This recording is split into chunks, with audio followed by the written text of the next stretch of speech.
只要搬把椅子过来坐到他们身边，我们就会被认可。这是日本防卫大臣在提及五眼联盟的公开表示。然而，跪舔美国这么多年后，日本人仍然被阻隔在五眼联盟之外。明明是美国忠心耿耿的狗腿子的日本人，为何迟迟没有被五眼联盟吸纳，使之变为六眼联盟？五眼联盟，一个曾经在全世界流传却始终没有露出真面目的间谍系统，其绝密程度甚至就连其成员国的国家高层领导都不确定该组织的真实性。直到2010年6月，这个存在了半个多世纪的间谍组织才彻底显现在世人眼中。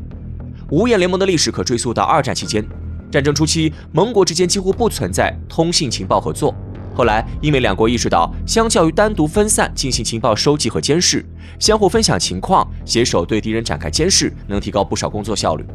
二战结束后，虽然没有了法西斯的威胁，但西方世界却迎来苏联这个更大的敌人，对情报收集和监视工作的要求变得更高。于是，在1946年3月5号这天，美英两国秘密签署了一项情报合作协议，两国同意交换彼此的通讯文件、密码分析等信息。此后，美英两国每年都要进行情报互通会议，互相分享情报的内容和利用。这就是五眼联盟的最初雏形。随着冷战范围的持续扩大，1948年，英美两国将加拿大拉入秘密阵营；1956年，澳大利亚和新西兰也先后加入。至此，最初的两眼联盟正式变成现在的五眼联盟。苏联解体后，五眼联盟和北约一样，并未解散，反而进一步沦为西方世界掌控全球局势、美国推行全球霸权的工具。甚至于，五眼联盟还试图吸纳新的血液，丹麦、法国、挪威、荷兰首先成为五眼联盟的编外成员，与五国有着密切的往来合作。再加上后来的比利时、德国等欧洲国家，五眼联盟的合作对象扩展到近10个国家。除了集体合作之外，美国还与其盟国进行了多边、双边情报合作，尤其是日韩、德法等国长期与美国保持着情报共享。然而近年来，日本开始不满足于边外合作的现状，想要谋求加入五眼联盟，变五眼为六眼。从日本人的角度来看，日本作为西方世界的一份子，又是美国人最忠诚的狗腿子，加入五眼联盟符合双方共同的利益诉求。站在英美各国角度来看，他们对日本情报共享的需求在不断增加，尤其是中国近年来的飞速崛起，让五眼联盟对日本的诉求进一步增加。一直以来，中国都是五眼联盟重点监视的国家。在网络上曝光的美国监视名单中，中国被列为最高监视目标，超过俄罗斯、伊朗等国。随着这些年中国崛起速度的不断加快，美国人的焦虑情绪和不安全感直线上升。打响对华贸易战、向台湾输出军火、炒作中国威胁论等以上种种，都是美国忌惮中国实力的体现。在这种情况下，西方世界对中国的监视也愈发紧密，甚至在美国人的推动下，五眼联盟俨然变成了一个对抗中国的间谍工具。而邻近中国、与中国有着二战仇怨的日本，自然成为第一选择。无论是地理位置还是熟悉程度，日本都是那个最适合用来对付中国的工具。与此同时，日本人对于加入五眼联盟同样表现出了热切的愿望。成为五眼联盟的新成员，能够通过情报交换，使日本获得更多的国际情报与信息。因为五眼联盟有着长达70多年历史，不管是数据库还是情报收集手段，都远非二战后被严重限制的日本所能媲美。情报体系建设一直是日本人的心头痛和最大短板。受到国内政治以及和平主义规范影响，日本情报体系的搭建始终不理想。安倍执政期间，曾将政府政策重点集中在国家信息安全保障领域，与一众西方国家签署了军事情报共享协议。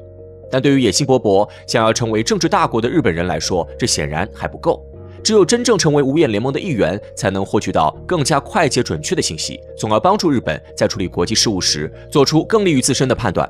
同时还能提升日本在西方世界的地位，推动其与欧美国家建立更密切的联系。因此，日本人也很乐意充当西方世界的眼睛，限制中国的发展。实际上，如何防止中国崛起，一直是日本对华战略的主流任务。五眼联盟和日本都将中国视为最主要的竞争对手，双方存在共同的战略价值取向。所以近年来，日本希望被纳入五眼联盟的愿望十分迫切。安倍表示，日本需要建立搜集海外情报的机构，我们应该加入这个组织。而基于这种目标，日本与五眼联盟之间打得火热。自2022年开始，美国情报部门和军方多次与日本进行了情报共享。围绕日本入盟一事，英国首先表明态度，肯定日本的加入对五眼联盟来说利大于弊。澳大利亚方面也表示，就利益和能力角度，日本是第6位五眼联盟成员的最佳人选。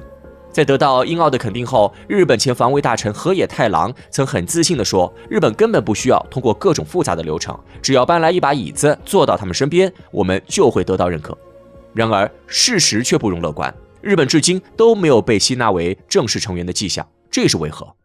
从现实来看，阻拦在日本与五眼联盟之间的至少有3重阻碍。首先，日本的情报体制建设远远落后于我国，短时间内无法融入五眼联盟情报体系。日本情报制度建设的滞后性一直是饱受诟病，情报系统和活动能力尚不成熟。目前，日本内阁情报调查室内、警察厅、防卫省情报部等主要情报机构仍是各自为政，互不干涉，甚至就连同一机构下的各个部门也有情报互不相通的情况。即便在国内，日本尚且不能做到情报统一和共享，又谈何对接国际社会？2020年9月，菅义伟上台后曾力主打破情报机构之间的种种阻隔，但受限于全球疫情、经济乏力等情况，日本情报体制领域始终没有迎来大规模改变。总体看来，日本情报体系建设仍然存在较大短板，僵化的体制、落后的制度，使得五眼联盟根本看不上日本。其次，日本情报体系建设改革困难重重，存在国际和平主义规范的制约。作为2战战败国，日本战后被强制通过了塑造民众和平仪式的宪法，再加上军国主义曾带来的惨痛记忆，日本国内存在很大一股力量，对特高等情报机构存在排斥心理，认为这种组织的存在是对民主和自由的践踏，所以日本很难诞生类似美国中情局、英国军情6处这样的情报组织。基于这个角度，日本短期内不仅无法搭建起完善互通的高等级情报体系，甚至就连推动情报制度改革建设都不现实。而在成功迈出改革步伐之前，日本加入五眼联盟无异于痴人说梦。最后，五眼联盟内部对于是否吸纳日本同样存在一定分歧。目前，该联盟的框架是以美国为主，4国为辅。一旦日本成为成员国之一，如何定位新成员在原有体系中的地位和利益诉求，将成为一大难题。作为排名前列的世界强国，日本的综合国力在联盟内部仅次于美国，且国内战略自主呼声极高。如果将日本的情报体系和战略抉择置于联盟之下，日本人是否会心甘情愿？如果日本成为联盟内部除美国之外的另一利益起点，其余4国又是否会乐意？因此，日本入盟是一个极其复杂的政治问题。倘若日本入盟的代价是5国内部的利益与共识分化，他们自然要慎重考量。除了以上3重重要阻碍之外，日本入盟还存在一些小的制约，比如语言和文化问题。虽然日本一般意义上会被归纳为西方国家，但其亚洲国家的身份无法改变。日本距离5国位置较远，在文化与语言上与联盟存在较大分歧。仅凭这一点，日本就很难顺利融入5国情报体系。再者，如果五眼联盟接纳了日本，德国、法国等欧洲国家也要加入，到时该怎么办？一旦放开了这个口子，西方世界各国都会闻风而动，谋求成为情报体系的一员。毕竟，谁都不想成为被监视的一方。届时，5个国家监视全球的局面就会崩塌，五眼联盟也会沦为一个普通的西方世界情报共享体系，失去英美组建该联盟的初衷。综上考虑，日本加入五眼联盟一事仍然遥遥无期。五眼联盟本质上就是一个少数别有用心的国家，通过监视、情报共享手段为自己谋利的间谍组织。站在5国的角度，日本的到来的确能填补一定情报空白，但日本的加入同样会分化其内部的利益与共识，甚至引发一连串共振，迫使联盟不得不向欧洲国家敞开大门。届时，五眼联盟的意义就不复存在。因此，五眼联盟拒绝日本的原因，归根结底还是自己的利益将受到损害。只要这种情况不变，日本人无论如何跪舔五眼联盟，注定不会有任何结果。